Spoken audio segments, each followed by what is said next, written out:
I hang on for a minute then, and I'll introduce the speakers.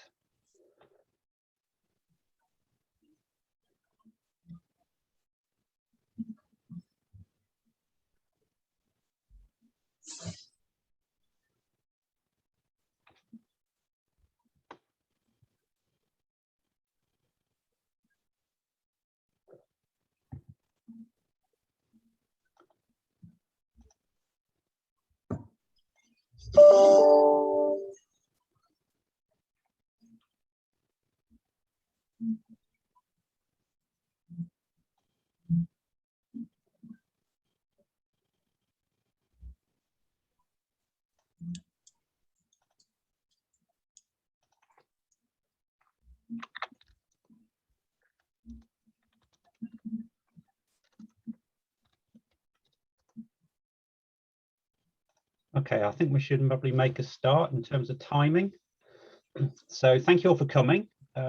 We've got an interesting range of speakers this afternoon. So hopefully it'll be a wide-ranging and interesting discussion from people. So we've got Kilion Nyambuga from Nairobi, Kenya, who's a GIS specialist in data and planning, and he works for Slum Dwellers International. We've got Wasike, who's an urban planning consultant from Kampala and works alongside Amanda and Ngabirano, who's again an urban planner from Uganda, partly based at Makerere University.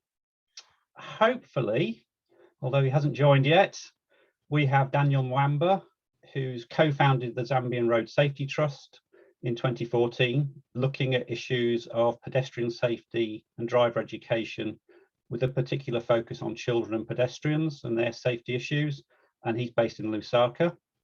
And last but not least, we've got Cassilde Muhoza from SEI Centre in Africa, who works on sustainable urbanisation issues and has particular interest in urban planning, air pollution, mobility, and off-grid electrification.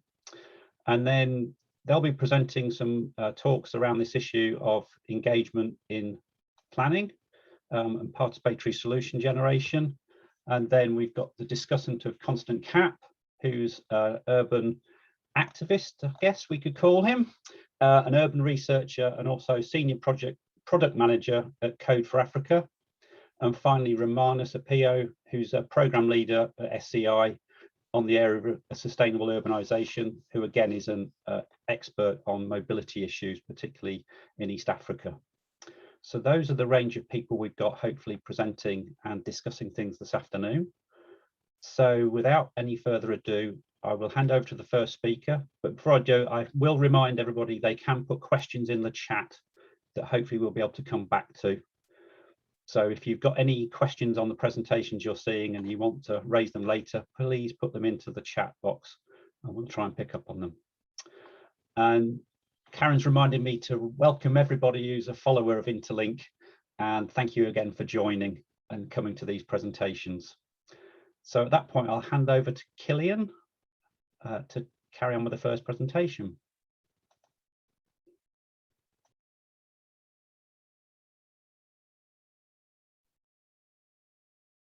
Thank you very much, Steve. I want to say thank you very much for inviting me to this wonderful discussion. So I'll share the experiences that are coming from this Mukuru Special Planning Area, which is in Nairobi, and I think I'll take very few minutes just to go through this discussion. So our urban slums are similar, in most cases portray the same character. The issues of poor housing structure, very high density. Slums within Nairobi have a density of up to 750 people living within a 1 acre piece of land. And also there are also the issues of inadequate access to basic services such as water and sanitation. And the most threatening is that of the insecure land tenure, often resulting to high threats of eviction. And this in turn has limited government investment in terms of, from the policy perspective, in terms of provision of services that are required by the residents of these areas and also infrastructure upgrade, and also the slum upgrading initiatives. And if you look at most of our settlements, then you'll find structures, housing structures that are closely built with poor access. And in most cases, there are poor access or even very little access in terms of the road infrastructure network. And this makes it difficult when it comes to situation like responses to disaster, such as fire outbreak. It becomes difficult to access the settlement. And in most cases, due to the aspect of weather, the rainfall or whatever, the flooding, also makes it difficult for people to even move within the settlement. So in areas where some of this network exists, then there are some challenges like that of encroachment. People have encroached into this road network. And then also there are also aspects of poor drainage that always result into surface runoff. And also there's the issue of poor road condition. The roads are not well maintained in most cases. And in most cases also, because of the aspect of space within the informal settlement, people do not have spaces to dispose their waste. So most of them end up on the road reserve. And in these cases, then the use of the road become difficult. And in most cases, then there is the aspect of motorized and non-motorized conflicts. That conflict often arises within these areas. So in terms of the SPA, the Mukuru Special Planning Area dates back to the year 2012. And it came as a result of increased threat of eviction. Most of part of the settlement was under eviction, and the resident of Mukuru then approached Muungano na Vijiji, which is a movement of slum dwellers in Kenya. And one of the things was that Muungano was supposed to help them in terms of advocacy so that they are not evicted from the settlement. So in doing this, then using the tools that Muungano usually use to operate, that of building evidence through research, this process saw a formation of a consortium of 5 organizations. So this organization included University of Nairobi Planning School, we had Strathmore University, we had Akiba Mashinani Trust, we had Muungano itself, and also SDA Kenya. And they were formed to put a justification for the improvement, to justify for need to improve the settlement rather than as an alternative to eviction. And coming with this, then some of the things that came out of this research were, the justification were based on the settlement being a vibrant economy on its own. The research found that the settlement had the ability to generate up to 7 billion Kenya shillings per year. And the most wanting thing is that all these resources were just going to the people we initially called cartels, but I think through the planning process, then we were able to get another terminology to refer to them as unregulated service providers. So all these were going to the alternative service providers and untaxed. The other thing was that of the poor access, very poor access to both water and sewer. And one of the issues that was coming out is that for people to be able to get to improve access to water or sewer at the plot level or the household level, then there was need to improve the settlement, to plan the settlement, to define the road networks, and enable it to run from the city to the plot level. And one of the things that also came out of Mukuru is that Mukuru was, as a settlement, is well surrounded by city arterial roads. But these city arterial roads do not connect the settlement to the city. So the settlement is isolated from the rest of the city. So all this justification then gave birth to Mukuru Special Planning Area. And when this was declared, then the county had a responsibility to lead in the planning process. And because of the issues of capacities within the county, then the county decided to invite other civil society organizations. So we had up to 46 organizations participating in this planning process. And this planning process was then thus divided into different thematic areas. So each organization with its strength then had to contribute to one or two of the thematic areas. So we had 7 thematic areas. One was just dealing with the issue of the infrastructure, the road infrastructure, looking at how to replan the settlement. And just to go back a little bit, Mukuru is just situated a very few kilometers from the city center, 5 kilometers from the city center. And it is housing over 100,000 households and covering around 689 acres piece of land. And this includes the railway reserve, the power reserve, and also the riparian reserve. So the density in this area is quite high, as I've indicated before. And then after the declaration, then the dilemma that the county and the other civil society had was, how then do we plan for Mukuru? How then are we able to plan for the settlement without probably ensure and limiting the amount of displacement? And one of the things was to test whether the conservative conventional planning standards that we have at the city level are applicable in the settlement. And after several levels of iteration, then we found that quite a big percentage of the residents then will be displaced in an attempt to build up roads that will bring also other services within the settlement. And then that led to the idea of trying to look at now the option of having adoptive planning standards. And these standards were to be negotiated, to be developed in consultation with the community to see how practical they are in their local community. And so we had a number of community consultation or participation process, trying to figure out what is workable for them.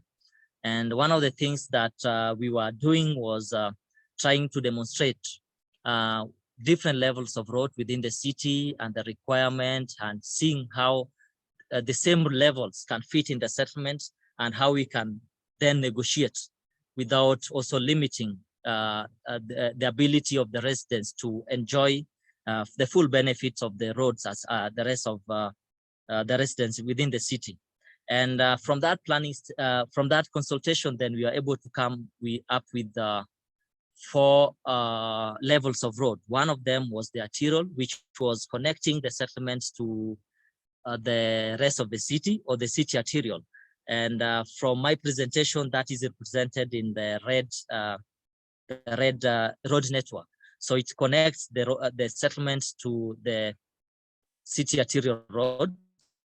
And then we had now the lower level road, which is the sub-arterial, which we referred to as the sub-arterial, which also within the planning process then was negotiated from, I think the city provide that it shouldn't be a minimum of 18 meters, but looking at the practicality and the level of displacement that those standards would cause within the settlement, then we negotiated, and I think the county agreed to have an option of 9 meters that was workable. So the 9 meter has the motorable access, and also provide for space to be able to provide for the service infrastructure, that is water and sewer, and also be able to also provide for the pedestrian walkway within those parts.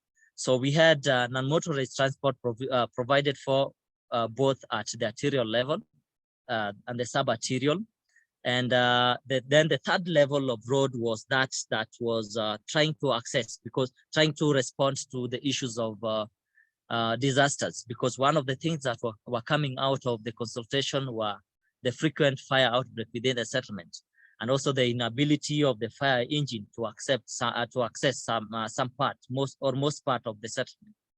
So this level of road was to provide access to the settlement in terms of response to disaster.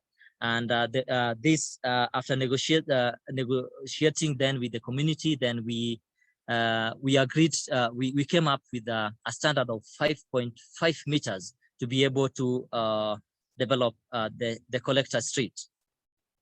So after then the planning process, then I think this planning process was then supposed to be subjected, was supposed to be taken to the county government to be debated and passed and approved before then the implementation. But then I think COVID-19 came before this happened. And one of the good things that we appreciate as an organization and also as a consortium was the fact that the government, I think in that period of panic, trying to see how to respond to COVID in the informal settlements, then took up this plan and were able to implement the plan.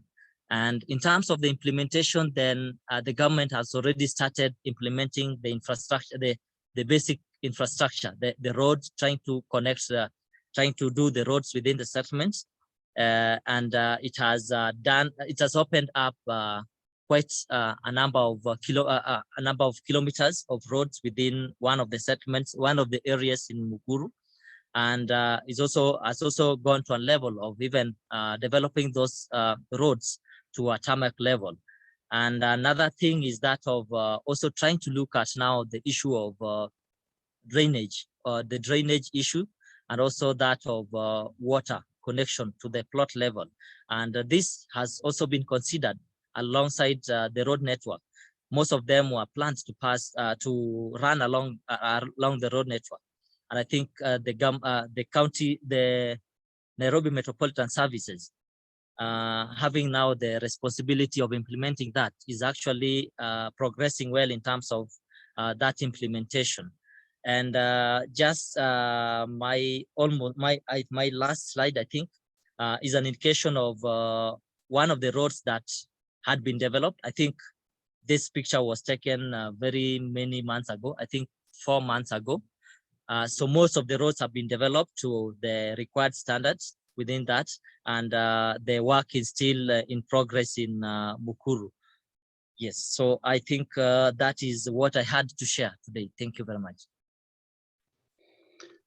Thank you, Kilion. That was really fascinating, especially as I've actually visited this settlement, and seeing the changes that have occurred since I was there is brilliant. So I'm going to hand over next to the second speaker. So Yusuf, are you ready to go? And I'll share the screen and share your slides. Thank you, Steve. Thank you everyone for taking time to be part of us. Thank you too for hosting us too. Okay, hang on. Let me get the right presentation up for you there. Sorry, it is it. Okay, can you see the right slides now, Yusuf? Or I'm still seeing the transport planning. Sorry. Okay, let me just stop sharing and then start sharing again.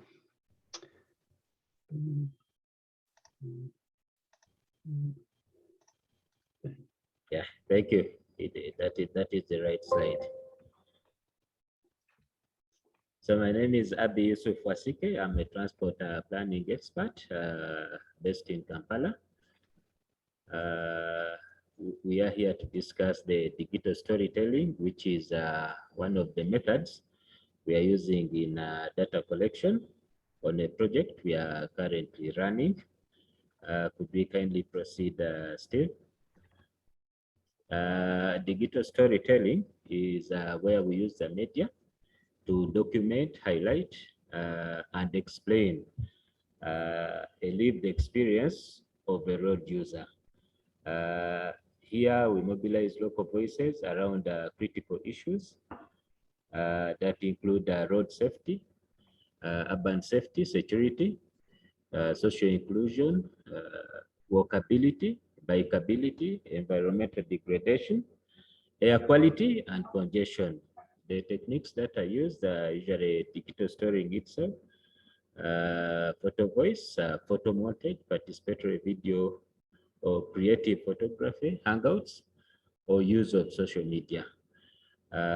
With us particularly, we concentrated on digital storytelling. This is a collaborative process where we have participants and facilitators work together to produce powerful stories. We combine first-person voiceover narration based on individual stories, scripts, with music, video clips, digital photos if someone has them, text, drawings, sourced from usually the storyteller, but with us we concentrated on the video clips mostly. Would we kindly proceed?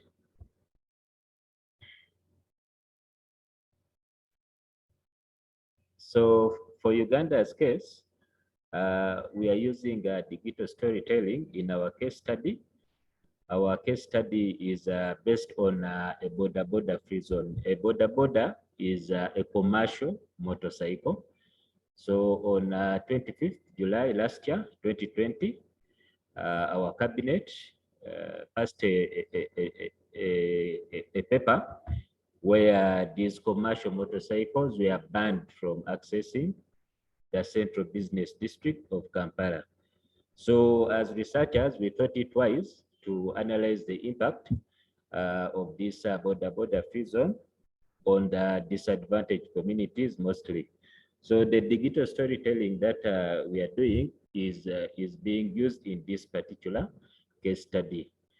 So we undertake, we look at a route taken by an individual where we identify and describe locations where these individuals face mobility challenges.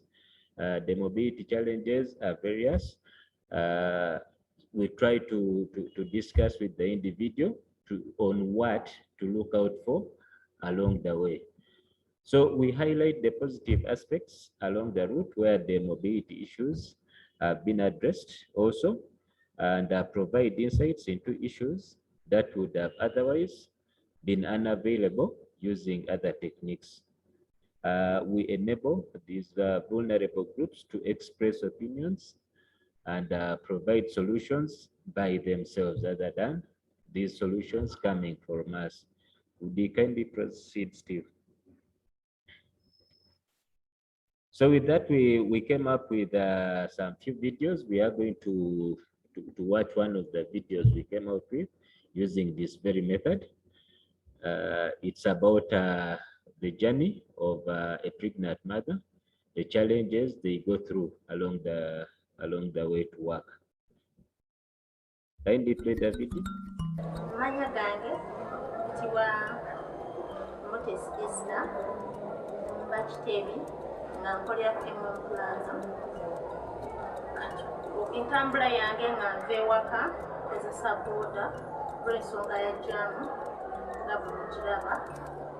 Nze ngikozesa nnyo lwa nsonga balansinga omulimu gwange n'eddwaliro, mbeera n'obudde bw'okugenda mu ddwaliro, kati mba n'okukozesawo booda okusobola okubalansinga n'omulimu gwange, nenyawo booda n'entwala mu ddwaliro ne ku mulimu. Zitukolera ebintu bingi nnyo za mugaso, zituyamba nnyo. Ababooda abamu si bonna nti babi, naye mulimu abamu nga bo si bayivu oba kubanga owa booda osobola omugamba nti ndi mukyala wa lubuto bugankola tonkuba kumunya oba hamusiza empisa bubi n'atakifaako n'efula nga atakuwulidde n'olaba nga kiringanga kyakola intentional noddamu n'omugamba abamu bali rude n'akuddamu bubi. Booda kyewuunyisa nti buba bwakumakya budde bwolina okulabiramu omuntu ng'ali fresh. Booda babakyafu abamu bawunya, babeera ne jackets bazambala almost oba mwaka tebazooza. Booda ye muntu gw'ogamba nti tomuvugira mukubo wakati ne bw'alaba ekimotoka ekinene ye awaganya ayitewo gw'omulaga nti ekimotoka okitya n'omugamba nti itirako emabbali n'agamba tondagira kyakola ko bali rude. N'asala kuvugira motoka wakati oba okusanga emotoka nga jjamu mungi n'awaganya okuyitawo n'omugamba amavivi gange ogakulugula naye nga takifaako era yakola kiki alina kutwalira obwereere. Naye Basinga tulina engeri gye batuyambamu bana baboda ne babalaga ng'ekikola ku kkubo okubayigiriza okusoma signpost n'amanya nga bw'alina okutambula nti no nina kuyita wano sina kuyita mu kkubo wakati ninakola bwenti ne babayigiriza ne bateekawo ng'etteeka nti buli waboda ali ku kkubo alina okwambala bw'ati gavumenti bate bazirina omu akuvugira mu nigiina sapatu n'ogamba agenda mu kibuga oba bambala bubi tebali simaati abodaboda abaana bato bavuga boda newebuuza yeyita mu ssomero ekyokuvuga boda. Yeah, thank you, Steve. So that was one of the stories that we came out with in applying of this method. It's we are getting the journey experience of a pregnant mother on her way to work and other activities she does during the course of the day. A bit of it, we get solutions from the disadvantaged groups. We get their voice directly. They give us solutions on what exactly they would like improved. So the method in itself left the volunteers express their challenges and suggestions freely towards the improvement of transport. We use this method qualitatively through one-on-one interviews and through direct observations. This was related to what exactly these people should be looking out for. How is it costly? It was a relatively cheap methods of data collection, yet it captures a lot of detail and can be referenced to at any time. It's easy to use and everyone requires minimal training. However, there's a safety challenge that most of this equipment is mounted on something mobile. So there are safety concerns and also security concerns. We personally experienced about 2 attempts of theft along the way. And another challenge is we had to cover long distances over using a border because we had to capture information at the source. That is where this person actually stays, the origin to the destination. So we had to capture all that data along the way. So this a digital story can take about 1 hour. That is for Kampala. It takes about 1 hour to complete a journey minimally. That is about a 20-kilometer journey takes about an hour.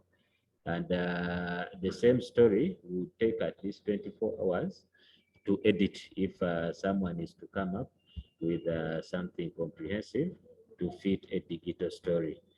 Could we kindly proceed, Steve?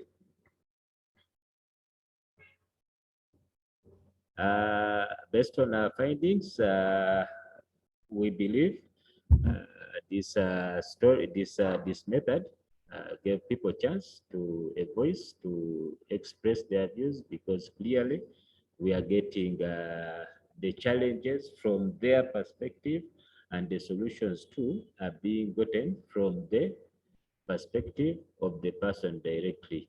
We believe all of them confirmed they had never been asked before about the traffic or traffic road safety issues.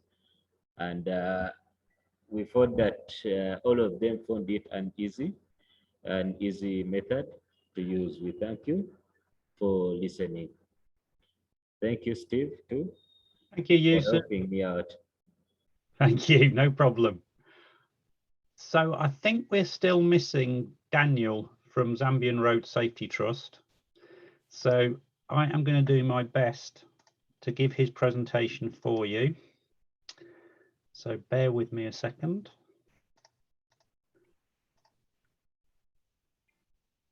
Okay.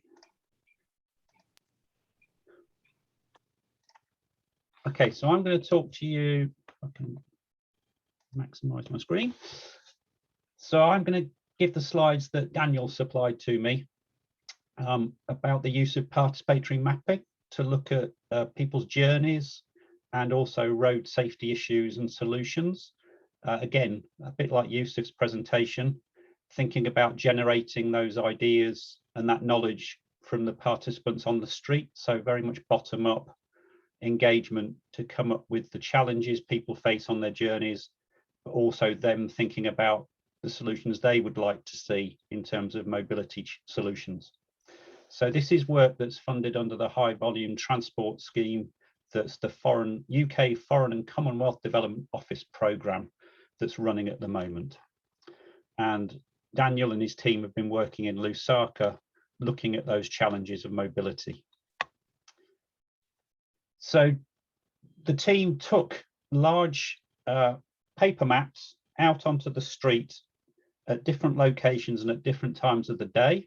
So the before picture there, I think, shows the blank map before they've done any data collection. So you get an indication of the kind of resource that they were presenting to people. And you can see on the before map, if you look closely, there's some small stars that I think were illustrating the kinds of points and locations that they wanted to map. So the different colors relate to different kinds of questions to do with the origin of people's journeys and their destinations, and then also the challenges that they face along the routes and their thoughts on solutions. So you can see on the after picture there that in a relatively short period of time, I think this took place over a period of a few days in the working week, there's a large amount of data been collected about those kinds of journey identification, but also that bottom-up generation of ideas of problems and solutions. So it's a relatively rapid way of collecting a large amount of information from those stakeholders that typically wouldn't come to a focus group or perhaps engage with other kinds of approaches to look into these issues. So these are some pictures illustrating that process. As you can see, the map was taken out on street on an easel there so that it could easily be accessed by people for a variety of reasons. One was that accessibility to encourage people just passing by to come and engage with the project, but also from a COVID safety point of view, it was good to be doing something outdoors. And I'd like to say socially distanced, but I'm not sure that would count as socially distanced, but at least it's outdoors in terms of safety. And we work with different participants to identify those origin and destinations of their journeys. And you can see somebody there engaging with the map, but also being guided by a facilitator just to orientate them into the locations they're looking at and identifying some key landmarks so that they can clearly identify their journey that they want to discuss with the facilitator. The advantage of doing this on street is you can engage with a cross-section of different types of participants. So the high volume transport project that Daniel's involved with is particularly interested in stakeholders we're describing as vulnerable. So they include young people, the elderly, those with some sort of physical mobility disability, and those from lower income settlements where active travel is the usual choice of those people, and there's less mobility options for them. So being on street and taking this out at different times of the day meant that we could try and access those different range of stakeholders. So on the left here, you can see Daniel, I think, speaking with school children on their way to or from school about their particular journey. And we could also access the active travel options. So on the right there, you can see a passerby and a cyclist who is participating in the mapping. So we can capture those different modes and the particular challenges they face by doing this on-street engagement.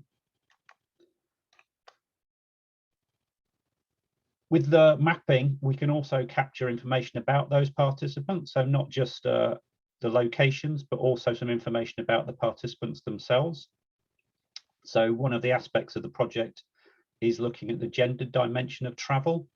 So we were very keen to get a cross-section of both men and women participating, and also to be recording that demographic information so we could keep track of whether there were any differences in terms of women's mobility challenges from men's, or the kinds of solutions that the two different groups we were concentrating on were working on or thinking about.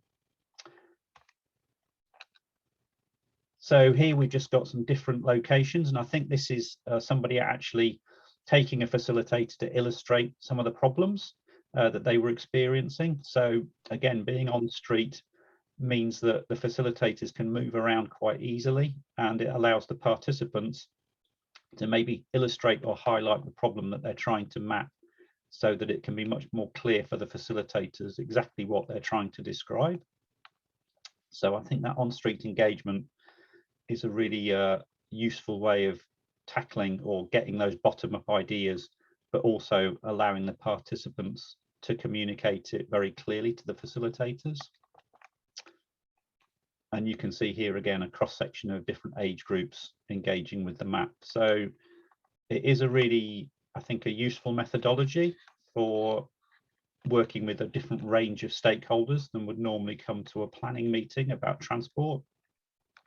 And it allows that bottom-up engagement that I think is really important in terms of, as Yusuf and Kilion described, getting that ground level input into any kind of planning or mobility decision making.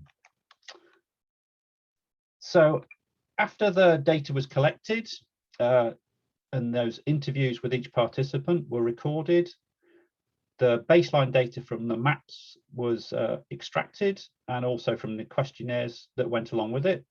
And they were collated to try and look at the commonalities of the kinds of challenges people were having, the kinds of solutions they were thinking about in terms of how they would overcome those mobility barriers.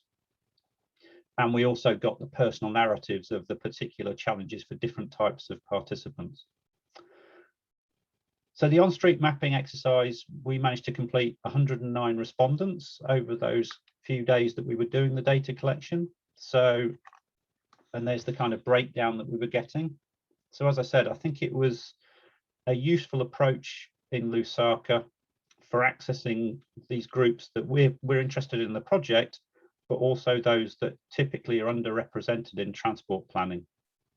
So we were particularly pleased to be able to engage with some people with physical disabilities that impair their mobility, and also those with visual impairments. And I wish Daniel was here, because I'd like to ask him about how they engaged on a mapping exercise with visually impaired people, but I'd love to know how he was doing that. So thank you very much for listening, and I wish Daniel were here in person to have presented those slides, but hopefully I've done them justice, at least to give a flavour for you about what they've been doing in Lusaka. Steve, I think that Daniel might have joined us actually. Really? So Daniel, can you hear us? Yes, actually I've joined in. I've joined in. My apologies, we have a electricity problem here in Lusaka. So, but yeah, but it's wonderful that you've been able to join us, Daniel. Could you answer quickly Steve's question about that? Yes, I think what happened is that I think we are very selective, because our baseline data had a focus. So we wanted to focus most on the women, and wanted to also make sure that we have got enough people with disabilities who are coming through the location of the case study. So we managed to have a mix of different groups of disadvantaged people. And Steve didn't say much about the solutions that you came up with, but were there any, just quickly, were there any quick one-off solutions that you hadn't expected that came through when people were talking about how they might get over their mobility barriers? Yes, I think most people on the participatory mapping, I think they highlighted the lack of pavements, paved walking paths. that was one of the most important things that they highlighted, and also the lack of pedestrian, zebra pedestrian crossings, where people can walk freely, but and just like motorists trying just pass as quickly as they can without regard to the pedestrians. Yeah. Which is a common problem also in Kampala. Sorry, Steve, to interrupt there, but I just noticed that Daniel was there, and I thought it would be nice to at least hear his voice. So Daniel, if you can manage to stay with us, we'll have some more questions and answers for you in the discussion section that Capp will lead at the end. But if we lose you, at least we've heard from you. Yes, I'll be here. Thank you so much. So back to you, Steve, and we'll go ahead with the other presentation. Yeah, great that Daniel's back, and hopefully you can stick around. Okay, so I'll hand over next to Cassilde with the final PowerPoint presentation. Thanks a lot, Steve.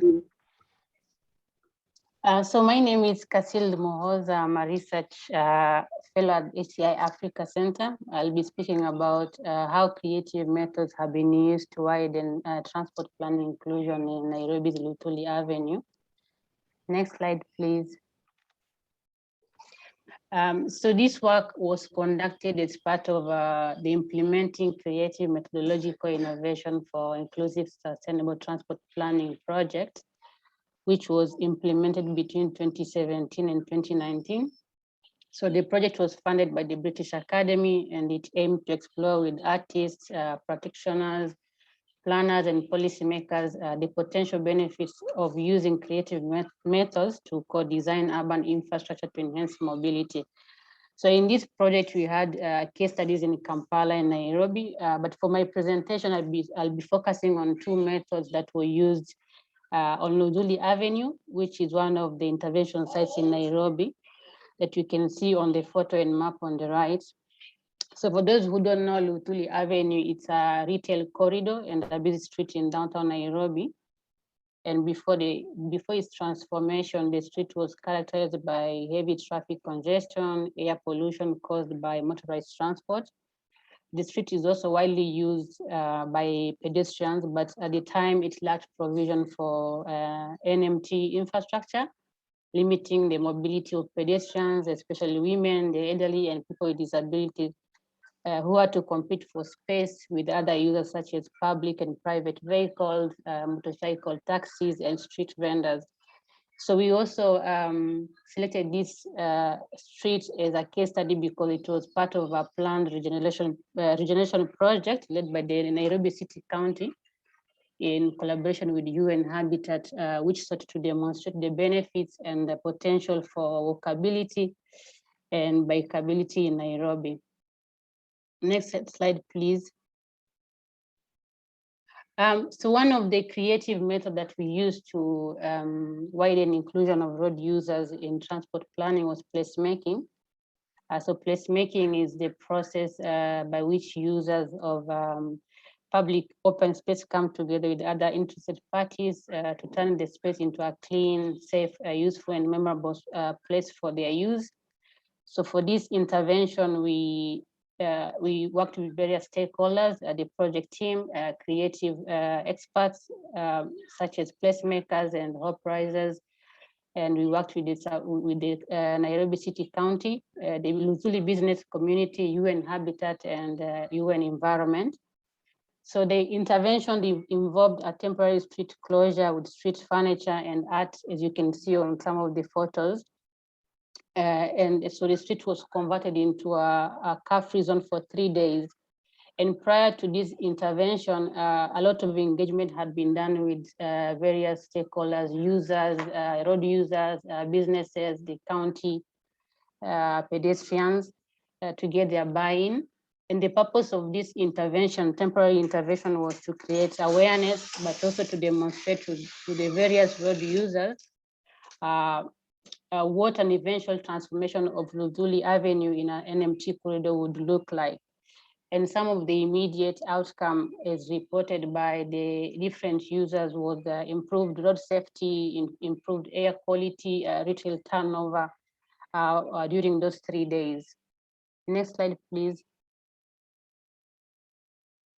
So another creative method that we applied on Luthuli Avenue involved deploying a 3D physical model of Luthuli to engage with the daily users of the street in imagining the street or how it can be improved. So more than 2,000 street users, including children, women, elderly, matatu conductors and operators participated in the on-location design process to redesign Luthuli into a more inclusive area. So we using a combination of individual postcards, sharing ideas on a canvas, participatory mapping, and using the street model that had been deployed. As you can see in the photos, people identified problem areas, shared aspirations, and also highlighted transformation preferences for Luthuli. And in total, over 200 ideas emerged from the exercise, making it one of the largest public space redesign initiative ever carried out in Nairobi. So they analyzed ideas from the basis of 10 indicators for an inclusive and prosperous Luthuli Avenue, which focused on a clean environment, inclusivity, accessibility, safety, improved local economy, reduced congestion. And these indicators were incorporated in the Luthuli Avenue regeneration project, which was then implemented by the Nairobi City Council in collaboration with the UN Habitat in 2019. Next slide, please. Steve, could you move to the next? Thank you. So subsequently, Luthuli Avenue was transformed into an inclusive NMT corridor, as you can see in the photo. So this is how it currently looks like. And so it's widely used by NMT users and also street vendors, and this is what it looks like. And based on the feedback we got from the businesses and pedestrians, they seem to be enjoying using the street, and also the air quality has improved, but also business turnover has improved. Next slide, please.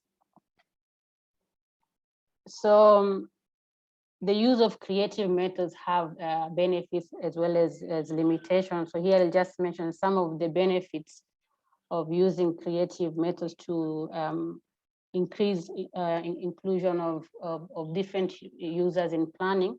So these methods enables and encourages diverse user groups, including vulnerable groups, to participate in urban planning decision making, and also play a significant role in co-designing more inclusive mobility solutions. The use of such methods also creates awareness and cultivates relationship of mutual trust and respect between different users, transport planners, and city authority.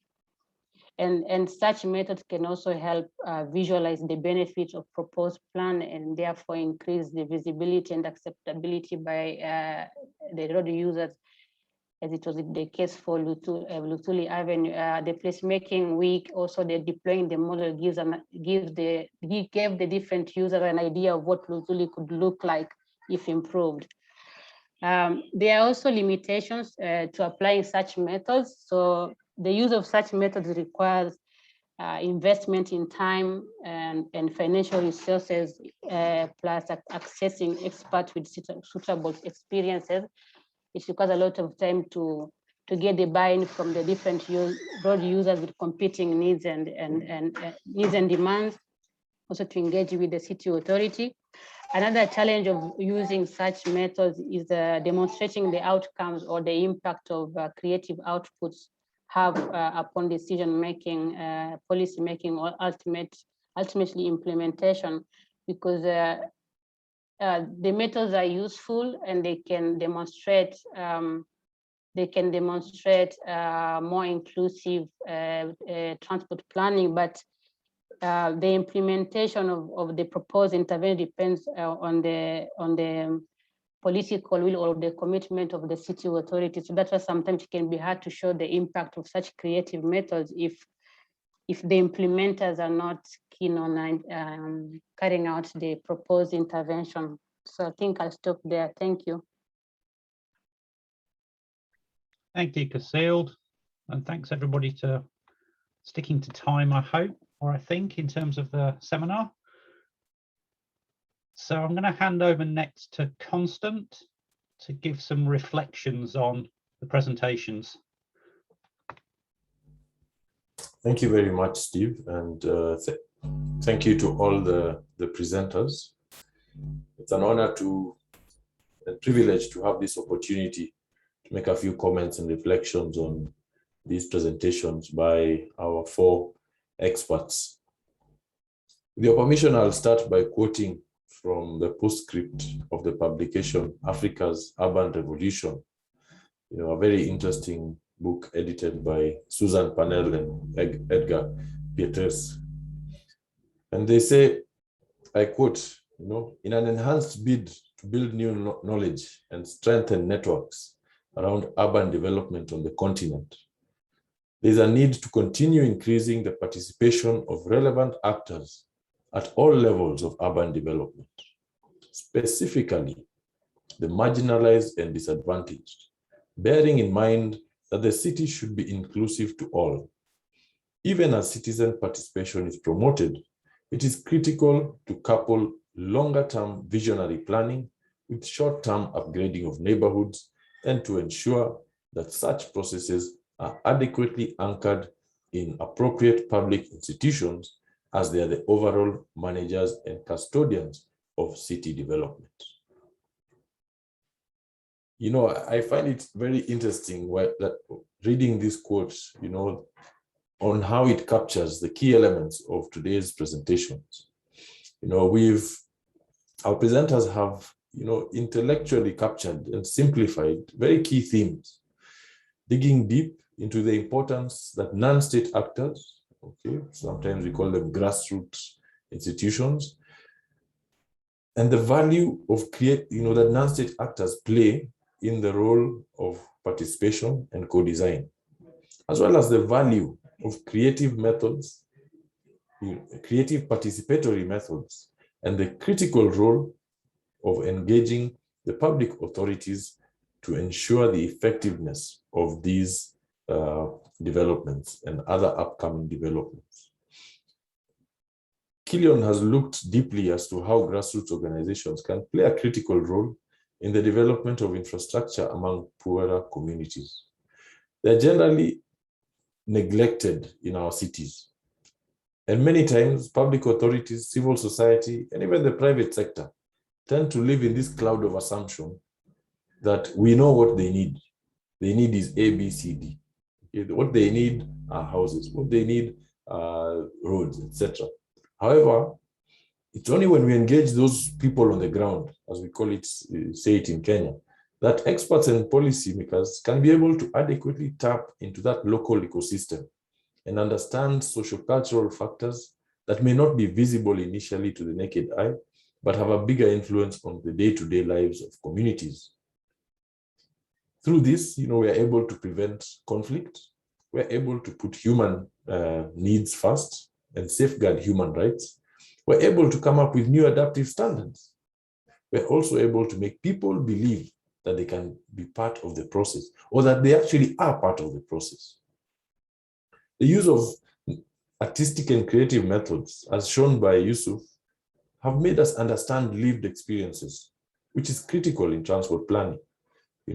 Digital storytelling, the methodology he has demonstrated, enables stakeholders to have a better understanding of what different groups go through. More than anything else, the vulnerable groups can have this opportunity of providing solutions. I'm sure we all understood the experience of the lady as we watched that video and she talked about big trucks and we saw a big truck right next to the border. Additionally, from Lusaka, we get to understand the way we can include as many people as possible on the streets and make people have an even better understanding of the environment. And on top of all that, get to involve the most vulnerable groups in what maybe we may have thought may not be possible beforehand. We've talked about the visually impaired, a group that tends to be neglected. Coincidentally, as we talk about, Cassilde talked about placemaking in Nairobi. This week happens to be Nairobi Placemaking Week. And the role of placemaking, a process where spaces are recreated into into places, has slowly grown over the last few decades. We've seen this happening globally, from New York to India, from Nairobi to Banjul, where citizens are utilizing placemaking as a participatory tool, as a tactical urbanist technique to prove various concepts in making our city better.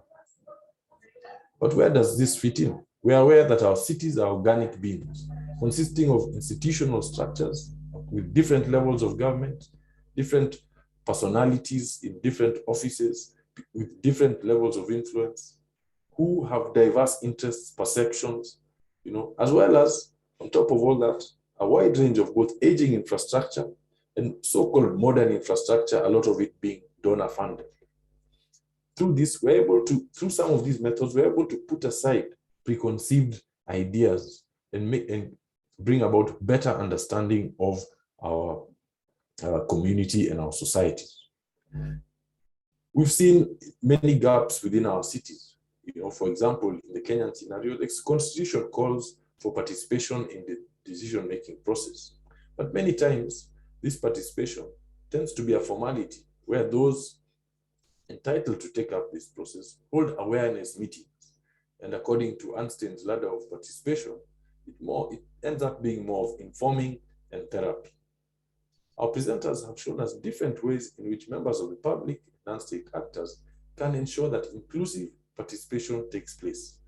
And such methods are critical in moving up the ladder of participation and getting to levels of citizen power, like partnership and delegated power. Indeed, it's only a month ago that a member of Nairobi Metropolitan Services engineering team who was involved in the Luthuli Avenue project was telling people from Kisumu City on how placemaking can be a tool to win over stakeholders in some NNT projects. It's interesting that we got to know that next week, Kisumu intends to hold their first ever placemaking activity with a car-free zone. And these methods are not limited to transport projects. They exist in many other fields in the built environment. And through this, we're able to consider vulnerable populations in our planning, prioritizing planning for the most vulnerable and eventually having a safe city. In the past, I have quoted that we must first plan for children, then persons with disabilities, then women, then the elderly, then those using public transport, and finally those who move in cars. We've seen the general trend of us doing the exact opposite. People-centric planning also requires us to go through the entire journey with the people, right from the initial idea, right all the way through the end of a project. Participation is not just informing or consulting views. I recall a statement by Professor Elijah Ndegwa at the Department of Urban and Regional Planning, who once told us of how he was involved in preparing a plan at a certain town in Kenya. But at the end of the project, the people who are saying, we are the ones who have done this. Okay? The planners did this with us, but it is our plan. And that is the vision that we would all like to have. And through some of these methods, that is exactly the direction we're going. It's important that we appreciate these different levels of participation and engagement. Moving forward, there are a number of things that we can also consider. Of notable importance is the development of inclusive planning policies on the continent. How can we collect this information, store it, and make it available to the public? Make it available so as to avoid replication of data collection methods of projects. How can we ensure that some of these methods are taught within our education systems, within our planning schools? How do we ensure that we have more cross-collaboration using these methods across professions, engaging engineers, engaging architects, engaging health workers, engaging artists? How can we recognizing the challenge of the limited number of urban professionals, how can we get more urban activists from other professions involved? And more than anything else, how do we win over the public sector, taking note of the importance of governance in the process? Now, I recall you know that the founder of the International Metropolitan Fellowship, and former Deputy Mayor of Madrid, Pedro Ortiz, highlights over how cities are like three-legged stools. And of the three legs, one represents physical infrastructure, the other one, social equity, and the third one, economic prosperity. The seat of that stool, where the person sits, is governance, because it's governance that will hold all the three legs. In conclusion, it's important that inclusion of the masses is important. It's not only an essential aspect of social justice and equity, but also a method of preventing future conflict with privileged neighborhoods, development projects, as well as those providing services to the residents. It requires planning to adopt both teaching and learning approach, whereas the planners participate in both actions. It also calls for accurate data on public transport, air quality, urban economics, land use, health, and much more, which may be difficult to come by at times. There's need for us to appreciate these processes as a way of also portraying democracy, where citizens enjoy the right to own their process towards dignified living. As African cities grow, let us not talk of them as being left behind, but them moving forward together with the rest of the world, and also paving the way in ensuring proper participation methods. Thank you, Steve. Thank you, Constant. I think that was a really nice way of summarizing the possibilities of these approaches and these bottom-up approaches. So please do put any questions in either the chat or the Q&A. We've got a number that have come in already. I'm going to, if I can, Constant, I'll leap in with one, but if you think of other questions that pop up, please interrupt me. But a theme that Constant finished on a little bit, but also relates to some of the methods that were shown, is around the idea of kind of conflict and conflict resolution, I guess. So there was a question for Cassilde in relation to the Lutuli Avenue about whether there was buy-in from the motorised transport, the drivers, particularly with the placemaking and those temporary closures, or did that lead to kind of conflict between those different modes in terms of pedestrians versus motorised transport users? And I was also interested in relation to Kilion and that bottom-up planning for improving the feeder streets and the streets across Mukuru. Although it was a bottom-up planning process and it looked like you got a lot of engagement and buy-in, did it actually lead to consensus, or were there still significant disagreements in the community about the final scheme in terms of particularly those people that were displaced by those roads? Is that something that was a big issue in that final implementation of the Mukuru planning? So, Cassilde, were there conflicts around particularly the placemaking and maybe the implementation, and how were they overcome, perhaps with these bottom-up methods? And Kilion, did you get consensus on those redevelopments, or were there still protests? Can I let Constant respond to that first, because he was more involved in the actual implementation of the placemaking, then I can add on to it. Yeah, prior to placemaking, as Cassilde had pointed out, we had quite a number of what we would call urban dialogues that we held, including involving the business community along the street, involving also various urban stakeholders. So the business community, okay, which varies, and you have the shop owners who are quite in favor, although initially they didn't really believe that this could happen. But there was a bit of conflict that came up from not the shop owners, but conflict that came from the matatu owners, and the matatu that were used to parking there attended, brought a bit of problems. But some form of negotiation was done, and that's where the support from the county government became also very important. Previous placemaking activities had been done along streets that didn't have a lot of public transport, so it was also a new kind of initiative. Still, even during a recent research, some public transport operators were not happy that their space was taken. But at the end of the day, when you look at the environmental and the economic impact, maybe I can add that last month we did research along Lutubi Avenue, and we discovered that there was an increase in business. Well, about 80% of the about 85% of the people questioned were happy with the intervention. On top of that, over 50%, over 80% of the businesses said there was an increase in business after the intervention. There was an increase in window shopping. Suppliers are happier to visit. There's an 80% of the respondents said there was an increase in security. So there are a lot of other fringe benefits that came out of that. Thanks, Constant. And then if Kilion maybe can respond in terms of, did you actually get consensus, particularly for those that were most affected by those new roads being pushed through the community? Or was there still dissent? And if there was dissent, how did you deal with that?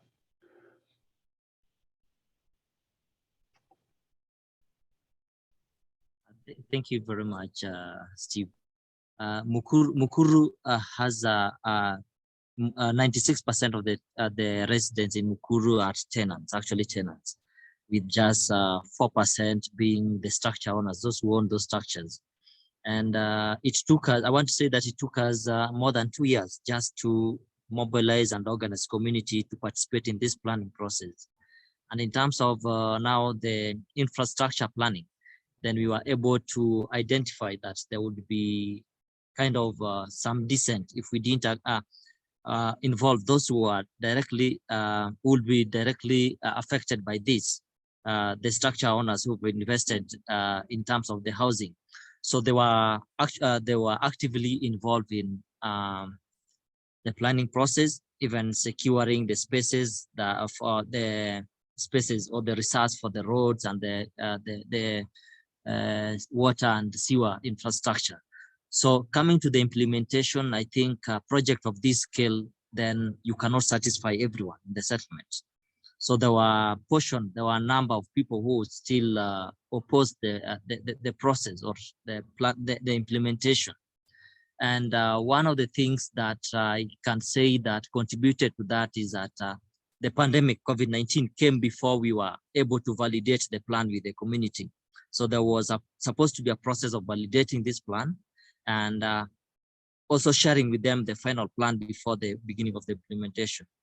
But I think with the COVID, then that was not possible, and the NMS started the implementation. So those who are affected, the rest who are affected, and in turn, then NMS negotiated for a space to be able to relocate them. There's a space, 56-acre piece of land that the government had offered to relocate this population. But then I think one of the shortcomings came in when the government now took charge of even collecting the data. That meant that in terms of the beneficiaries, the structure owners were able to fill the slots with their relatives, and so they had to abandon that. And look for an alternative of resettling those who are affected in the vacant houses within the settlement. So that's how it was done. Thanks, Kilion. That's really interesting, because it's one of the things I've heard of problems in other upgrading schemes is particularly about that resettlement of like, as you said, mainly tenants that don't actually own the buildings that are being demolished. So we've got a few questions in the question and answer, some of which have actually disappeared. Oh, there we go. So Sanjay Gupta asked about what the impact of traffic owing to the pedestrianisation of Lutubi Avenue had on other streets based on those restrictions that are now imposed on motorised transport. So I think Romanus, you've indicated you'd like to respond to that. Are you still happy to do that, Romanus? Thanks, Steve, and thanks, Mr. Gupta, for the question. Yeah, so there's an observed improvement in terms of safety and in terms of distribution of especially the NMT traffic from the major arterial to the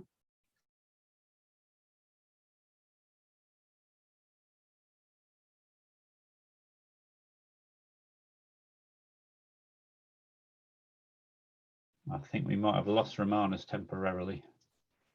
He could maybe turn his camera off, that might work. Yeah. Yeah. Okay. Maybe So we should ask some questions of some of the other speakers and he might be able to catch up.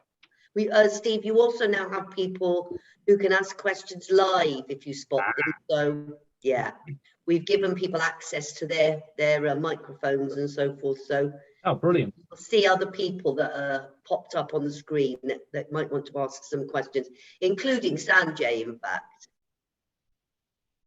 Yeah, Sanjay. So have you've put some questions in the Q&A, but are there any others that you think one of the other panelists other than Romanus might be able to address, and you can ask it live? Am I audible? Yeah. Yes, you are. Yeah. Very good evening from India, Delhi. Hi, Lucas. You remember I was in Leeds University in 2012. Yeah.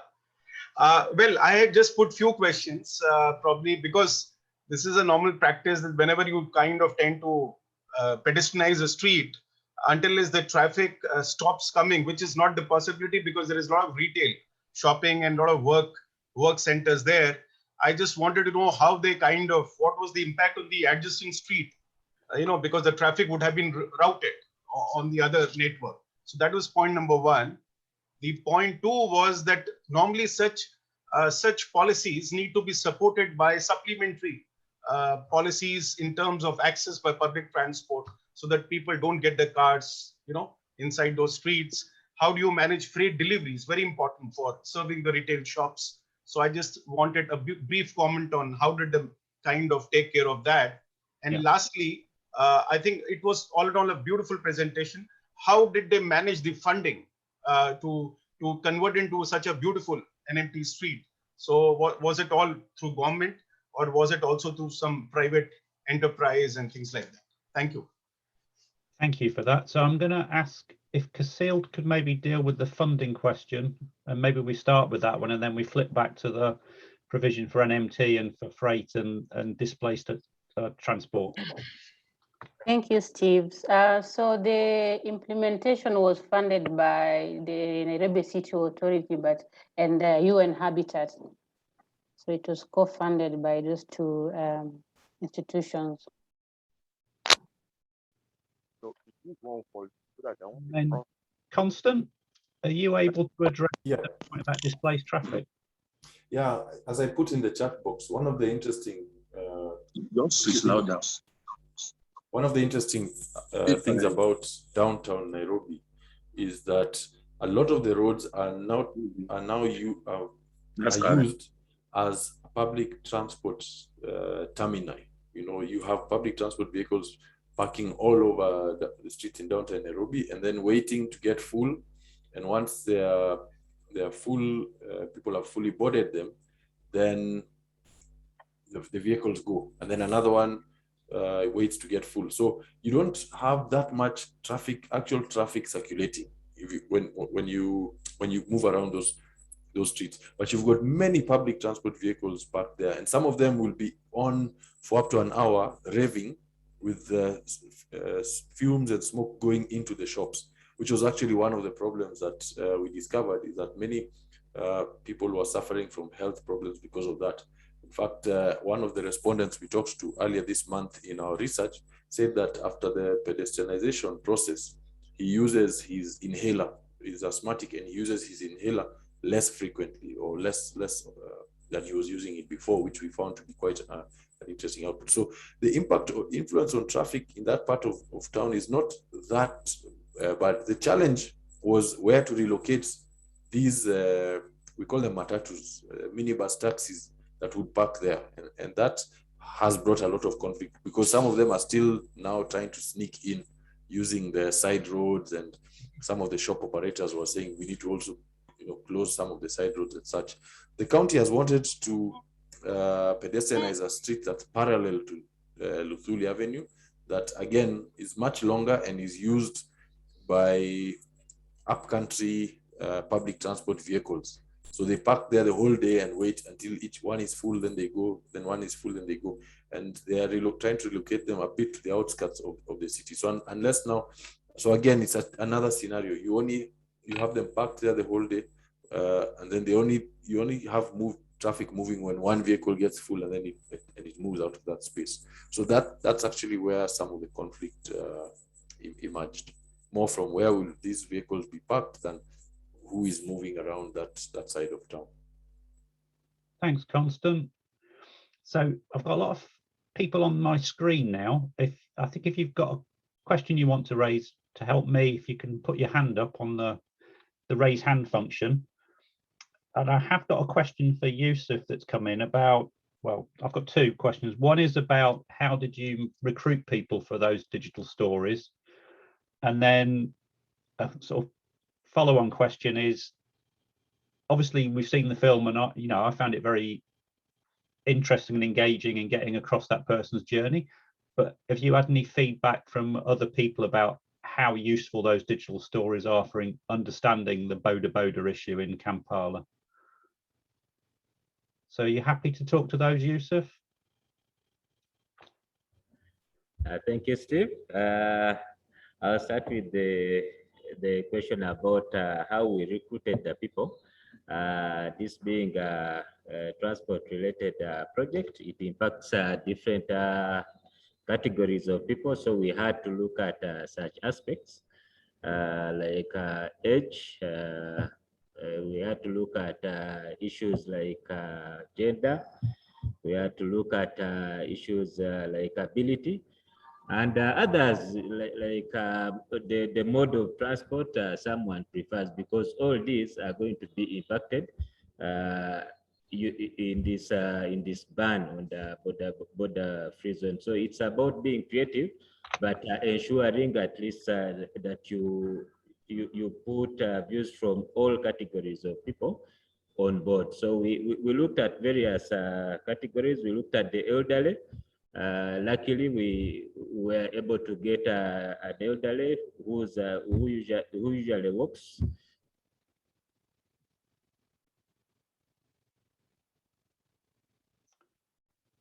I think we might have lost Yusuf temporarily.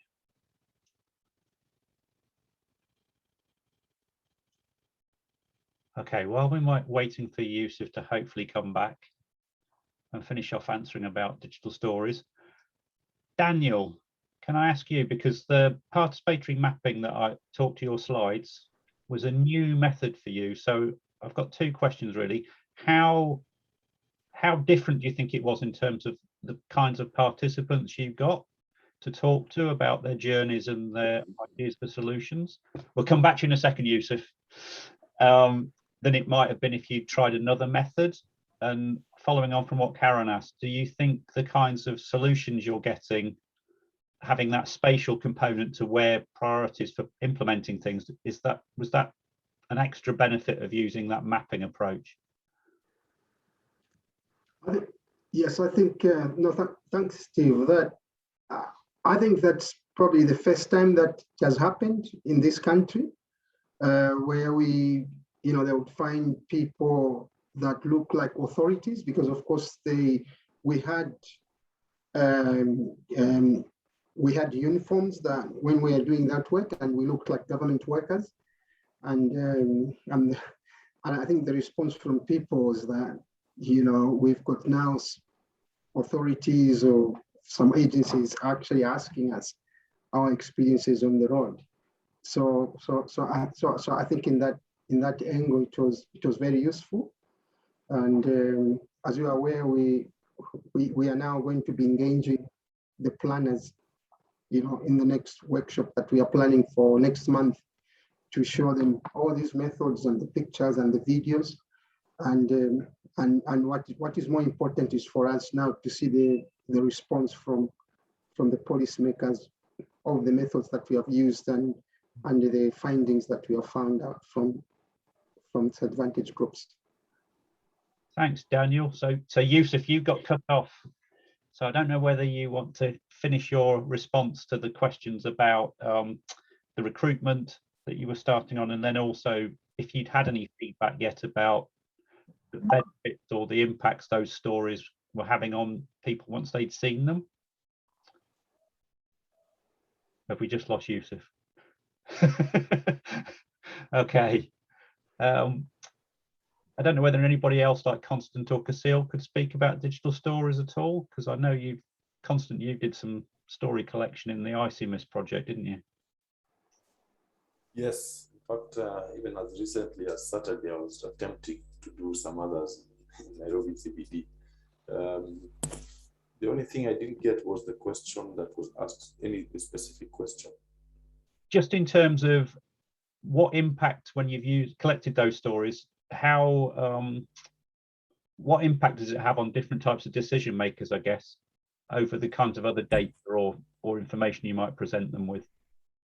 Okay, with all these creative methods, one thing I've realized, okay, is that there's the importance also of identifying champions within among the policymakers. And one of the fortunate things we have been gone through in Nairobi is we've had a few champions who have actually advocated.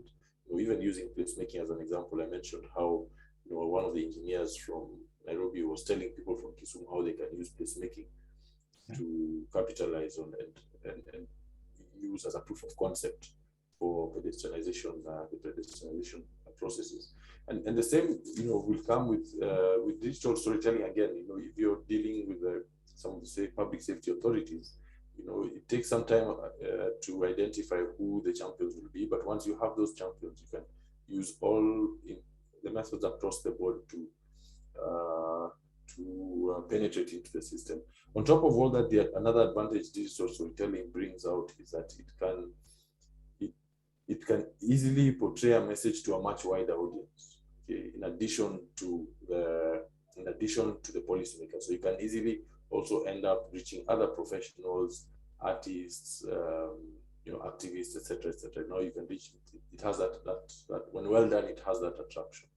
Okay, thanks, Constant. Karen, you've raised a hand. You're on mute.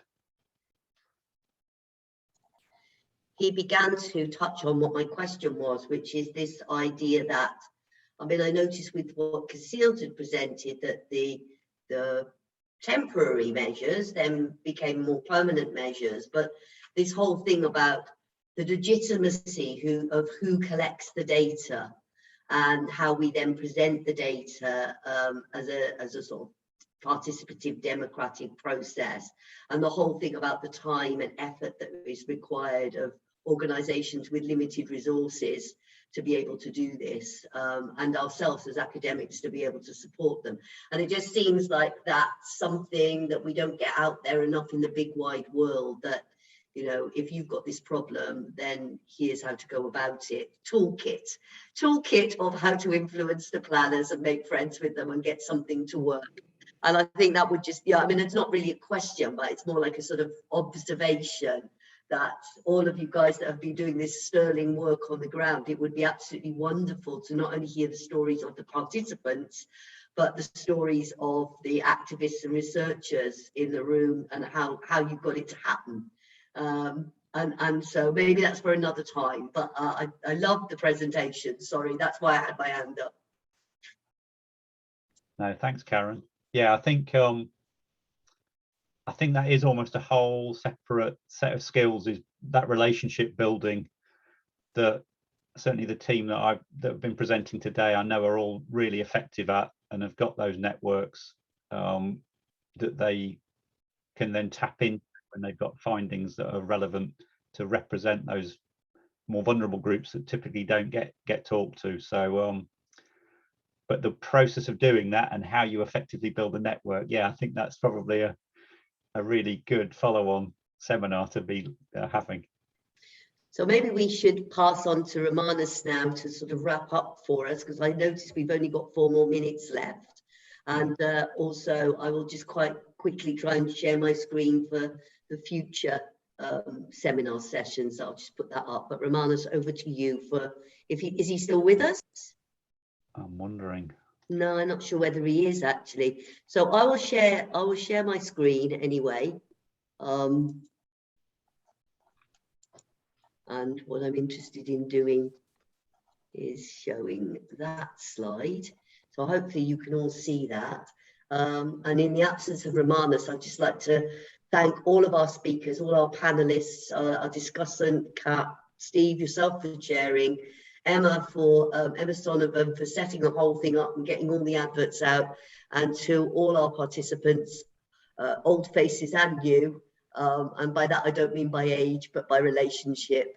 And hopefully we'd like to see you next time, in 2 weeks' time, where we'll be looking at the role of digital futures and technologies in terms of particularly thinking, hopefully, about our low-income and vulnerable communities and the fact that they often don't have access to these digital technologies, and so how this sort of introduction is affecting them and their lives.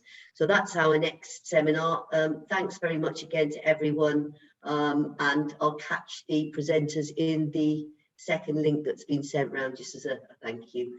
So goodbye everyone, and see you again soon. And we will be sharing the slides and the recordings, but not until we finish the seminar series. Great, thank you. Thanks everybody. Thank you.